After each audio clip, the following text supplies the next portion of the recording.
Okay, hi everyone. My name is Paula, and I'm one of the family coordinators over at the HPTC program in Brockton. And I work with the families and the clients there, and as you know, it's a 30-day residential.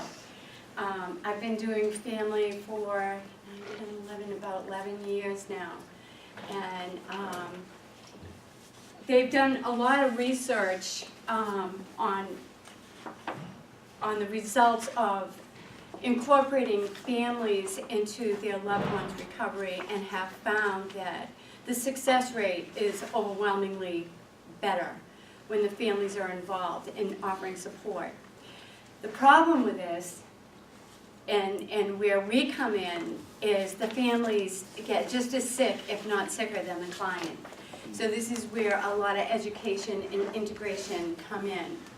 So it says, you know, controlled outcome research, including families, was found to be more effective. These are just all some of the stats. When family members understand how they have participated in the client's substance abuse and are willing to actively support the client's recovery, that's a rough one.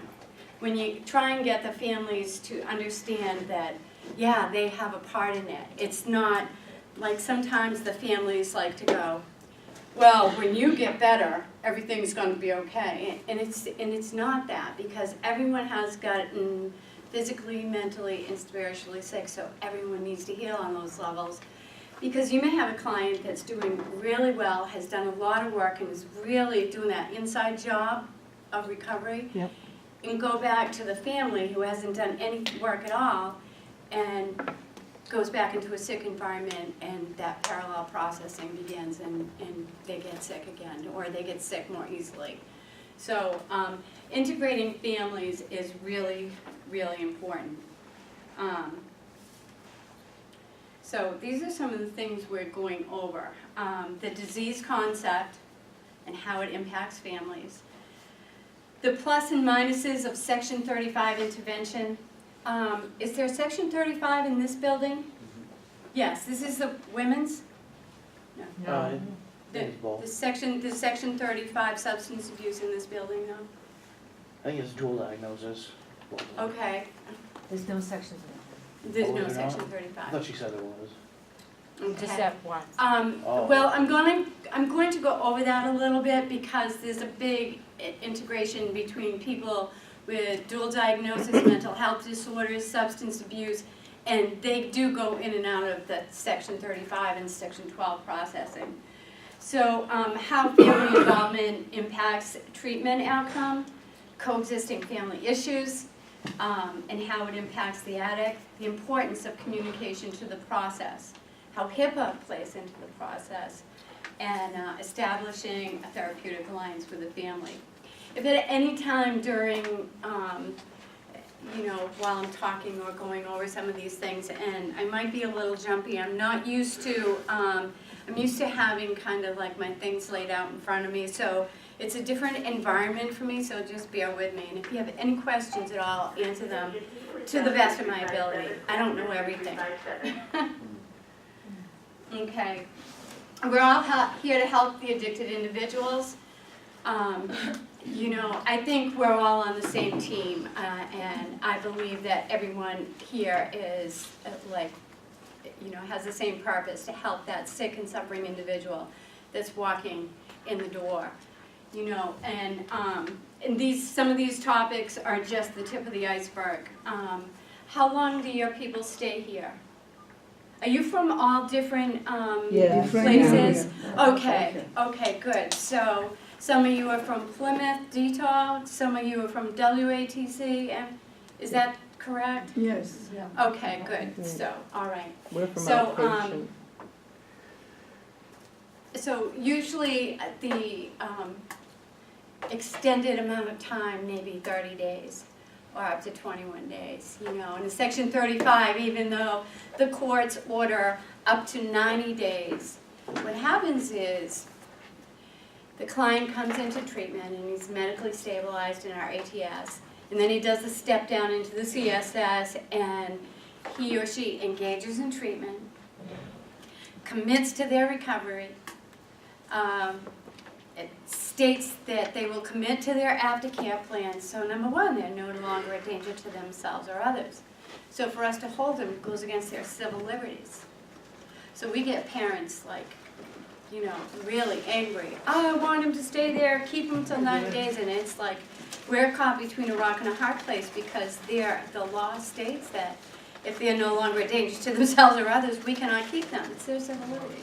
And it's really hard to tell families that are just like scared to death their loved one's going to die. They look like a deer in the headlights. They're frustrated, they're angry as hell, and you know, we're telling them sorry if they don't want to go to treatment, we have to bring them to a shelter, or if you don't want them home, you know, it's rough business. So patience, compassion, we're here to treat the disease, and everyone has gotten sick, so it's like really important. So section 35, HIPAA, communication, you know, that's my little puzzle I made. I was very proud of them. So what is a family anyway? Anyone have any comments on that? I think any group of people that are supporting each other in some capacity could be called a family. Very good. You know, perfect. Sometimes, I've been known to say sometimes you have to choose your family. You know, sometimes I've had clients whose moms have introduced them or dads have introduced them to the needle or heroin. Yeah. I mean, it's like unfathomable, but it does happen. And sometimes families are just like really predisposed to a lot of addiction and generationally, and so like sometimes you have to choose your family. But a family is anybody who is supportive, anybody who is financially or emotionally supportive and who's healthy enough to, you know, stand by that person. So there's a few things I'm going to read in between here. This is Sharon Wegscheider. I'm sure many of you have heard of her. She wrote Another Chance, Hope and Help for the Alcoholic Family, and that can go along with drug addiction also. There's just a couple of paragraphs. She says, everyone whose life touches the alcoholics is in one way or another affected by the disease, but its direct consequences fall on the members of his or her immediate family.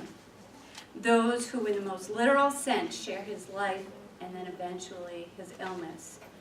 You know, so they choose to stay, the only alternative, stay and adapt to their loved one's illness. So, you know, humanly that may be the right thing to do, but there's one fundamental and fatal flaw. There is no healthy way to adapt to addiction. So what happens is they start building defenses, you know, and these defenses are what really get them in a whole lot of trouble. You know, like how do they adapt? What feelings do they repress? You know, what are their survival behaviors? You know, those are some of the things you can talk to families about. A family is like an organism, it's like a system, it's like a mobile, right? A mobile is made up of all these different parts, but they're all connected by some kind of like twine or hemp or something. And you know that thing in the middle that like makes all the other ones bone, ring, the access, yes. Who do you think that is? That's your person that has the disease of addiction, you know, because he rings everybody. Everyone dances around the person with the disease of addiction. So it becomes really, really, really difficult.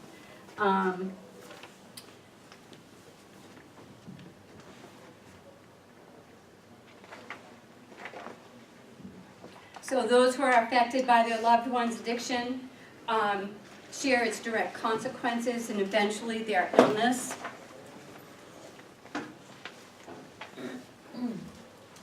Families are impacted by the mental obsession of addiction and the spiritual loss of values. So the disease is physical, mental, and spiritual. So, the disease concept, addiction dominates all behaviors. So how it impacts families, it's like that mental obsession.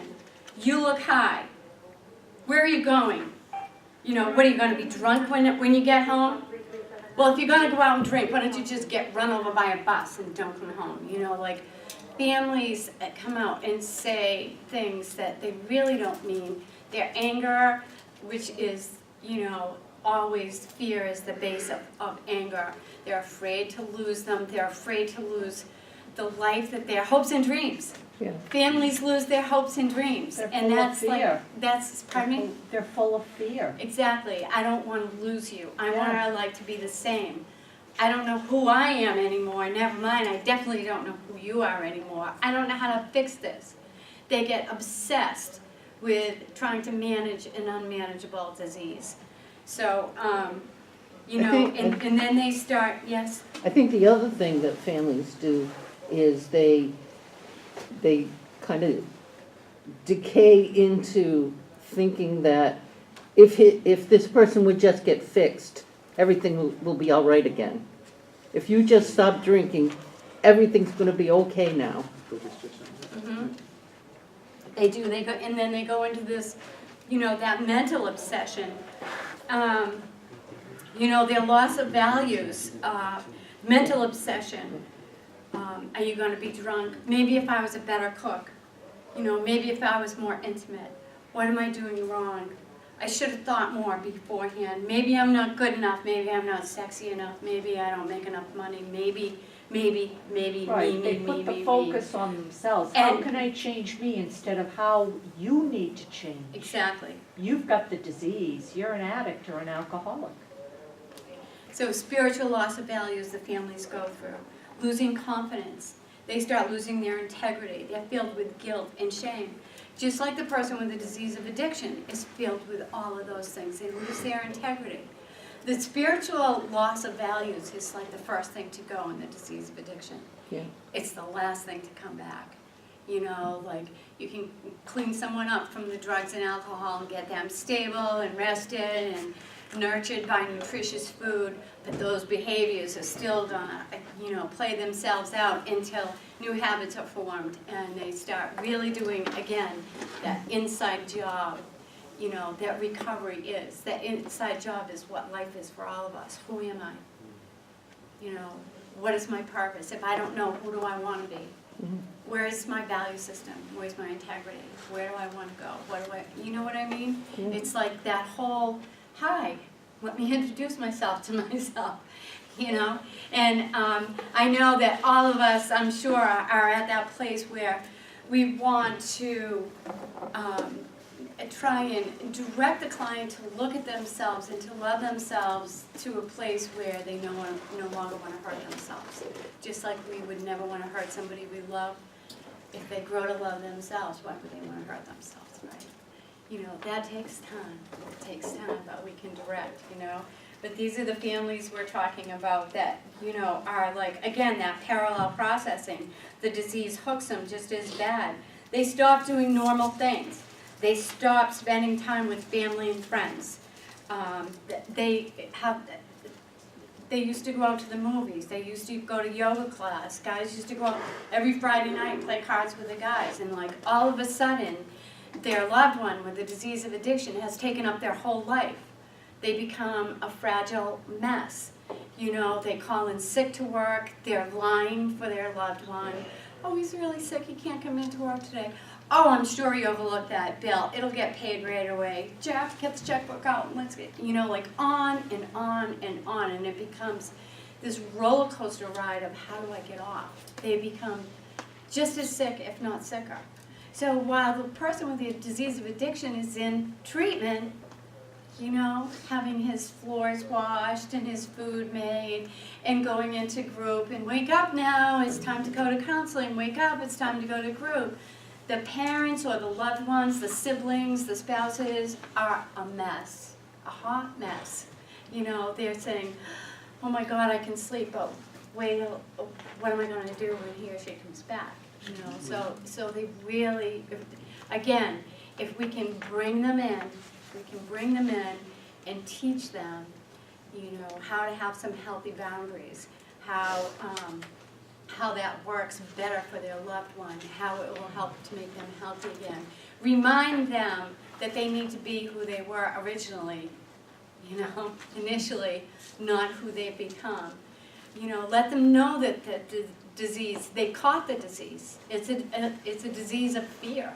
They caught the disease and they have it, and they need to do the same kind of work, whether it's counseling or support groups or, you know, some of the early recovery group or family counseling. They have to start working on some of those things. So forced treatment, how many here work in a place where there's forced treatment? Nobody. What do you mean? Forced treatment, section 35 or Oh. section 12 Court order, or DCYF, or DCF or order. also like mandated treatment by law, you know, like someone's probation officer, you know, you must go into treatment for 6 months. How does it work? So, let's see, where are we?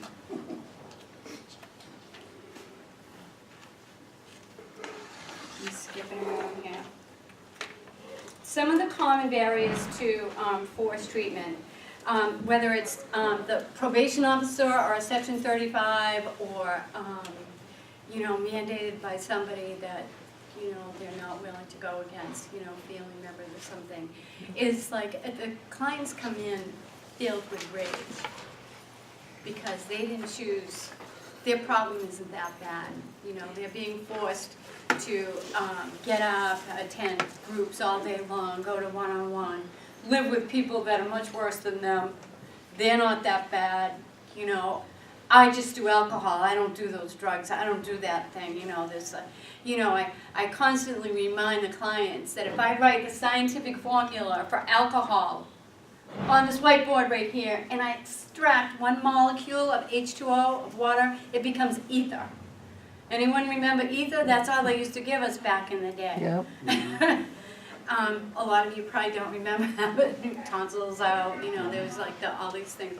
You know, ether was the only, you know, only thing they gave us in the hospitals to anesthetize us. There was no sodium pentothal or anything like that, or whatever they use today. You know, so, okay, where are we? Coexisting family issues, you know, like addiction, of course, that runs a lot in the family. Adult children of alcoholics, codependency, big one, real big one. You know, it goes hand in hand with enabling. I will forget everything that I need to do for myself because I'm going to do everything for you because you're going to get better. You know, addiction is a very jealous lover. It won't allow any kind of love from anybody else to intervene with its cause. Very jealous lover. It's not going to let you in. And that's another thing we like to explain to the families. How many people here work with clients and their families on any level at all? Okay, that's good.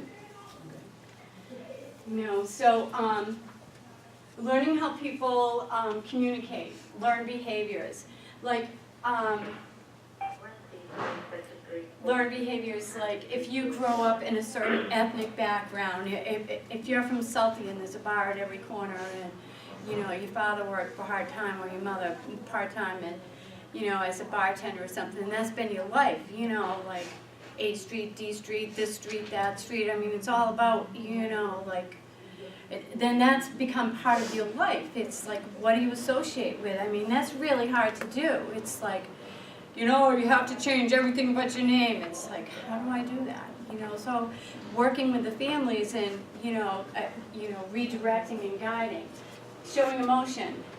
Still today, you know, I think the men are, you know, learning and dealing with this a lot better, but there are still so many young men who, or men of all ages that are afraid to cry or that won't show their emotions or like, you know, they get defended like I'm a tough guy, you know, like, and it's like they don't understand that, you know, releasing emotions is really cathartic, you know, like again, it's part of their learned behavior.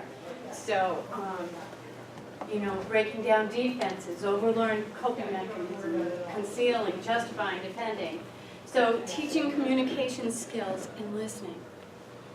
How many people really know how to listen? If you find yourself thinking about the next thing you're going to say, because of, oh yeah, if you're shaking your head, and you are not In the listening. moment, yeah. You're listening, and the other person can feel it because we're all made of energy. You're listening when you're directly contacted with that person, and you're like, like you're actually feeling their feelings about what they're saying. And then be still for a minute and assess it, and then, react.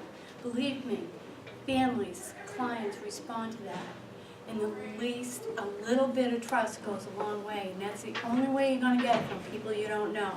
And especially people afflicted with a disease of addiction. And I'm not only talking about the clients, I'm talking about the families also. That little bit of trust goes a long I way. do that a lot myself. That's it's good. like I take 1 foot out of the moment. And what helps me is I breathe. And remember, listen, stay in the millisecond with the person, whatever pain or whatever they're talking about. Exactly. When you can almost I think a lot of us in this field are very empathic. We get to if we haven't walked that path before, we certainly can feel that path, and can have, a really good understanding of how much pain these, our clients and our families go through.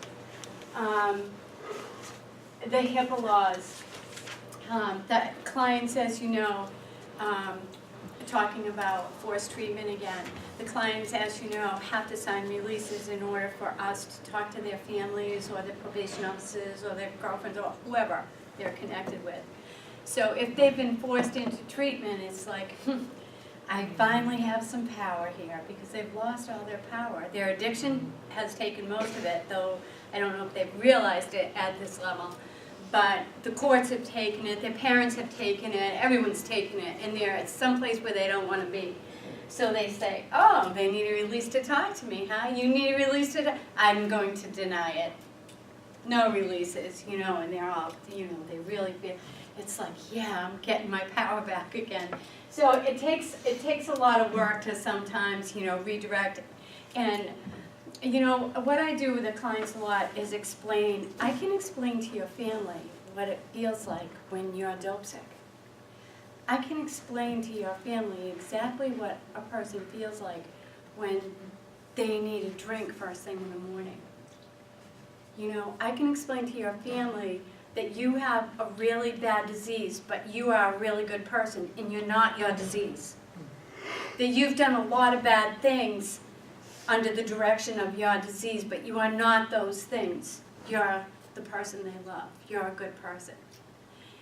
I can explain this to your family in layman's terms, and with that, they might need some time to process it, but then the doors of communication start to open.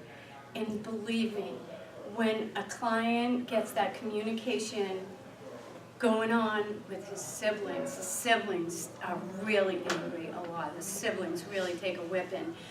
Not only because they really haven't got that, a lot of them don't have that cognitive ability yet to really assess the whole picture, but they feel, like they take everything personally, not that the parents don't. But when that communication opens, the client starts feeling safer, like, there's a chance I can get my family back. They're talking to me.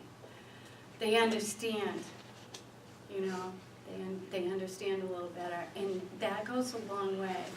Because if the parents stop being angry, or the spouses, or the siblings, the family stops being so angry and lets the client back in, then the client wants to keep pleasing them, like making them proud, showing that he can do this, that he, with their help, that they can start moving on and getting clean and sober. So the importance of communication is really, really, really important.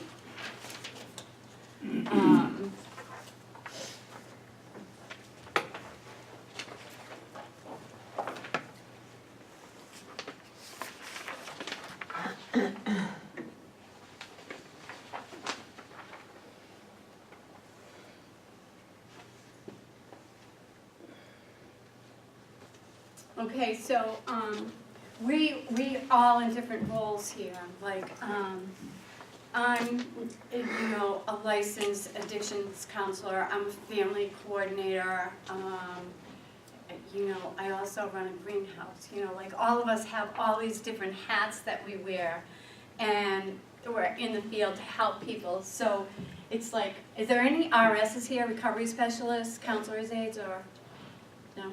Okay. So we're all in different roles, so where can we identify, you know, different avenues where we can relate to a family? What do you do? May I ask? I'm a dietary aide. Pardon me? Dietary aide. Dietary aid? Yeah. Okay, really important, you know, like, we, you know, they explain to the families that when they come into treatment, you know, if they're diabetic or they're, you know, they have any issues around their weight or certain allergies or anything, they wear like these wristbands, right? Don't they? So it's like, God bless you, so they're not brought out in front of everybody like our dietary staff and our kitchen helper, like, they want to, we're all important here. Everybody's important, we all play a part. It's like, we all do our job, Bill Belichick, just do your job, you know? We become a well-oiled machine, because if everyone does their job to the best of their ability, then everything's getting done, instead of hopping into somebody else's stuff. We see a lot of that in this field. Like, we're overachievers. So, anybody else, where in your role can you help to like bring in families, intervene with families? Anybody? CBHI, outpatient. Oh, outpatient? Oh, definitely. All over that, you know. Who else? Anybody else want to say anything? I'm a clinician here, so, Hmm? clinician upstairs. So I'll be working with, you know, the families and getting them back home, hopefully. Oh, right, Safe. good. You know- If I get through, if I could, say, yeah, outpatient, because we, CBHI, you know, because we're gonna have a group working with the family, Awesome. along with the individual, and try, you know, to some degree integrate them both. So, that's, you know, that would be, excuse me, our line. That's powerful, and so there's a lot of work that can be done there. But even on a, like, if there's families waiting, do families come here at all to visit? No? Yeah, I believe so. I don't know, I don't work here, so. Oh, okay, well, any of the, I think any, so. huh? I think so, I think they're. So even if They're you, visiting, I was upstairs. even if you're walking down the hallway, I always make a point of it. If I see you know, a family member sitting waiting, whether they're picking someone up or they're waiting for a family session or they're coming, like, and they're sitting there and they're nervous, it's like when people go to court, you know, and they're like, you know, I've never been here, I don't know what to do, I don't know what I'm gonna hear, I don't know what I'm gonna see, he was so angry at me when he left, da da da da da, or she, you know, I always go up to him and say, hey, how are you? Have you been helped yet? My name's Paula, you know, and I just go over and chat with them and they're like, okay, so they're not sitting there by themselves and someone's taking their attention from what's gonna happen next, and it's like, they start relaxing. That goes a long way. I you know, no matter where you work or what level of service provider you are in this field of addiction, people are scared, you know, families are scared to death, and we need to bring them in and make them feel comfortable so they want to come in and they want to learn. You know what I mean? So clinicians, aftercare, you know, collaborating with colleagues.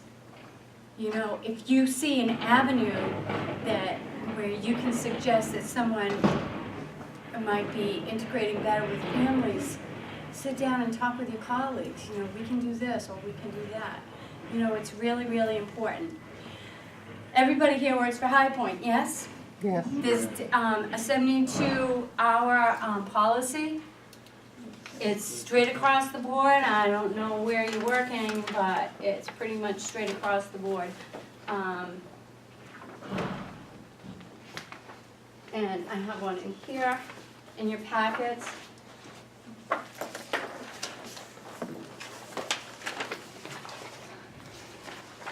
There's some good information in these packets.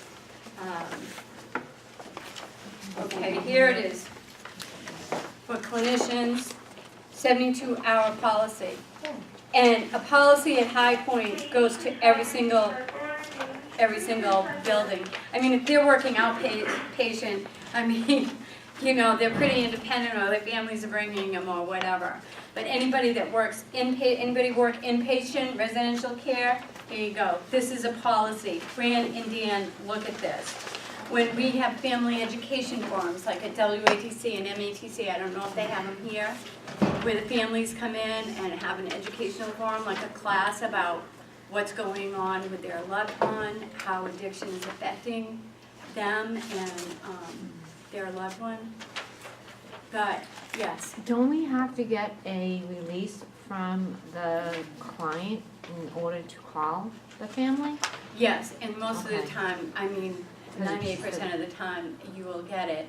But they have an emergency contact also. And our policy is to let the families know, because they get rageful. I haven't heard anything since I brought him in here. He lives with me. I'm the one that got him help, you know, da da da da. And we explain the HIPAA laws, and we explain that they're adults, you know, they're all over 18, or most of them are, except for the CASEL, the young program, but families are involved with that. But, you know, and we do the best we can. It's in the 90th percentile that we can do this. All we need to say is, hi, my name is Paula. I just would like you to know that your loved one, Johnny, is just been released from ATS. He's done what we call a step down. He's on our CSS, Clinical Stabilization Support. And so he's medically stable, and he's starting his treatment in groups and everything, and I just want you to know that he's doing okay, and hopefully, you know, you'll be hearing from him. Well, what about this? Well, what about that? You know, and they start asking questions, and they say, you can get in touch with the family clinicians, or go to the Family Education Forum, and they will be able to answer all your questions. This is a courtesy call and letting you know your loved one is safe, and he has just come onto our unit. That's all we need to do. So is each individual assigned an individual clinician and a family therapist? There's 3 units on MATC, and that's what you're talking about, right? Right. There's 4 units, the ATS, and not a whole lot gets done there with families. That's What's where you're gonna, ATS stand for? acute treatment services, Okay. detox. Okay, And that's where you'll be if you're working with Justina. So family work isn't done there unless there's some acute care that needs to be, oh, okay. you know. And how really- long is the detox for, 1 week? Well, how it long all do they- depends on what kind of, what you're Substance they use, yeah. detoxing. I mean, if it's benzodiazepines, Right. you're gonna be there for a minute. You know, you're gonna be there for at least 7 days. I'm sure you I'll know. learn all this starting next week. And, you know, if it's opiates, sometimes it's up to 7 days. Yeah, You know, it all depends. They're given medication to you know, and it's titrated to Right, their the individual. vitals, Right. to the individual. right. And when they're medically stable, there's 24-hour acute nursing staff on the ATS unit. And a nurse manager on board every day. So, and a dog. And a dog. And a dog. So, Don't forget or, that dog. and so, you know, each client that is released from ATS is medically stable. They may still be feeling a lot of Yeah, the post-acute person who withdrawal. runs the unit, I think his name is Gary, or, you The know, person that what? who runs the unit, who's the director there? Justina. No, someone else. I Oh. met him when I came in. I'll find out, thank you. You're welcome. So, anyway, this is a really important policy, and if you know High Point, you know that their policy books are like this thick, and there's about 1 million of them. If you've ever had to write any of them, God bless you. They're really difficult, you know. So, what else have I gotten here? I'm going to try and wrap this up. You know, disease is a process, recovery is a process. You know, we want to establish the alliance. We want to work in any way we can to integrate the families and gain their trust so they want to participate in their loved one's treatment. There's I put in a little excerpt here from T in Dayton. Has anyone heard of T in Dayton? Yeah. Done any work with her in school or anything? She's, well, or of her work. Totally amazing.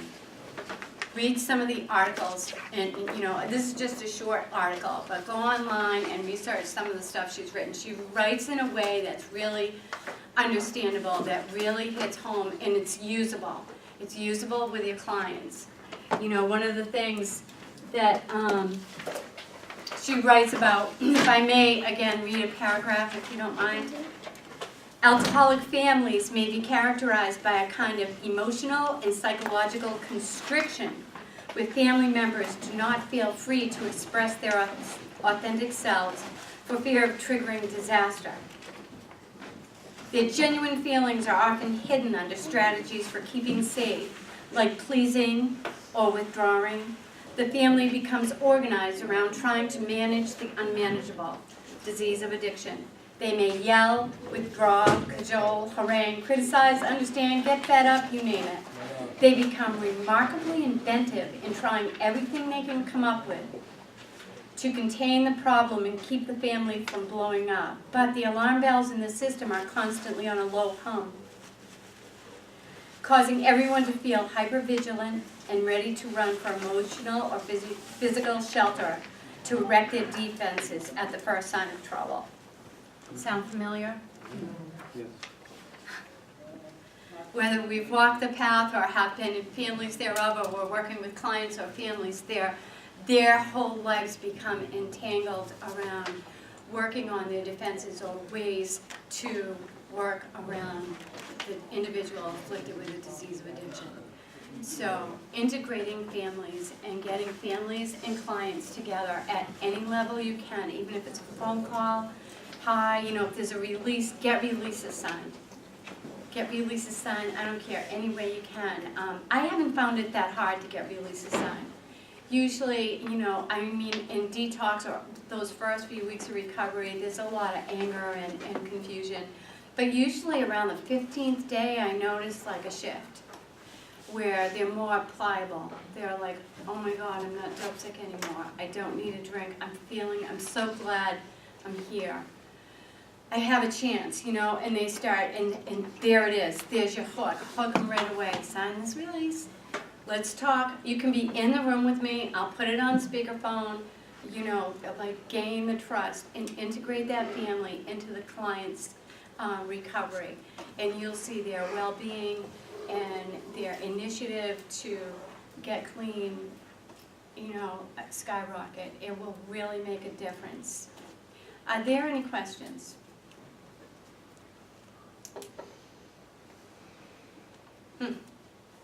Okay. There's in where to get more information. I've written down some books, and there's tons of them out there. But some books and a lot of the you know, the tips have some really good books you can get for free. You know, integrating families and you know, every stuff having to do with the disease of addiction, you can get them for free. You can download them if you prefer, or read them online, or they will send you a carton of all the tips. You tell them, you just look under tips, Samsha, Yep. and see which ones you want, look at their catalog, and they will send them to you free of charge. They will also send you posters. They will send you handouts. You know, they will give you the latest stats, you know, on addiction, alcoholism, overdoses, you know, Narcan, and anything you need to know. But go online and find that. Another thing that's really important with the families is talking to them about a support system for themselves. Some of the support groups that are out there. And I suggest that every one of you go to one of these meetings or a couple of these meetings. Learn to cope, in my humble opinion, is like the Cadillac of support systems. Some people like Al-Anon because they can do the steps in Al-Anon. You know, they have a 12-step program for families that have loved ones with alcoholism or addiction. So some people like that route, but and there's Families Anonymous, there's neighborhood, you know, each town has certain groups that you can go to. But I highly recommend you push these parents or loved ones, siblings. I see a lot of brothers and sisters that learn to cope. I go to some of the meetings, you know, just to sit in and just to hear the families, you know, hear where their fears are, where their anger is, you know, and some of them think they have all the answers, so like you have to, and they tell the other parents, you need to do this, you know. So like they come in all sizes and shapes, just like we do, you know, like, and you know, to be there and hear, you know, the pain they're going through and that they're there trying to fix it is remarkable, you know, and a remarkable eye-opener to see what these people are going through with their families. So I highly suggest that you recommend that. Then in the family groups, you know, family counseling, I think that's terrific. I think a lot of that, I don't know, steer me in another direction if you think I'm wrong, but it's been my experience that I think it's important for the clients to get their feet on the ground in early recovery before they do a lot of work with family, because it brings up a lot of trauma, and while they may not be fragile, their recovery is. And to open up that at that time is like, you know, a real good excuse to relapse, you know, and excuses come easy in early recovery. Good So. excuse, yeah. Yeah. So, I think I've covered everything probably in a shorter amount of time than I was supposed to, I'm not sure. What was that L one you said, the group? Learn to cope. There was another one, I think. Families Anonymous. And Al-Anon. Al-Anon. Al-Anon. Al-Anon, back in the day, I'm telling you, I'm older than dirt. When I say back in the day, I mean, there was black and white TVs and these big consoles, you know, like that's where I'm coming from. But back in the day, no one heard too much about drug addiction. It's those guys over there. But back in the day, Al-Anon was called the enemy camp. Oh, my wife's going to the enemy camp. I'll probably get kicked out tonight. Funny. You know, also back in the day when anybody went to treatment centers would say, okay, drop your loved one off with us, and they wouldn't even let you come in. They'd shut the door. We'll call you when he's done, or when she's done. We'll call you when we're finished. And so these families had no idea what was going on. They were totally alienated from their loved one and what they were going through, didn't understand addiction at all, and had a pretty good idea that when they were called to come pick their loved one up, that they'd be cured. Yeah. When lo and behold. So, you know, I mean, No years have gone understanding. by. I'm still here. Addiction is still here. My main goal with my job was to eliminate my job, and I don't think it's going to happen in my lifetime. But, you know, we've come a long way with our research and our understanding, you know, of this horrible disease and where it brings people, and, you know, how much the families play a part in it. So as much as we can embrace our families, we are embracing our clients' recovery. Thank you. Thank you.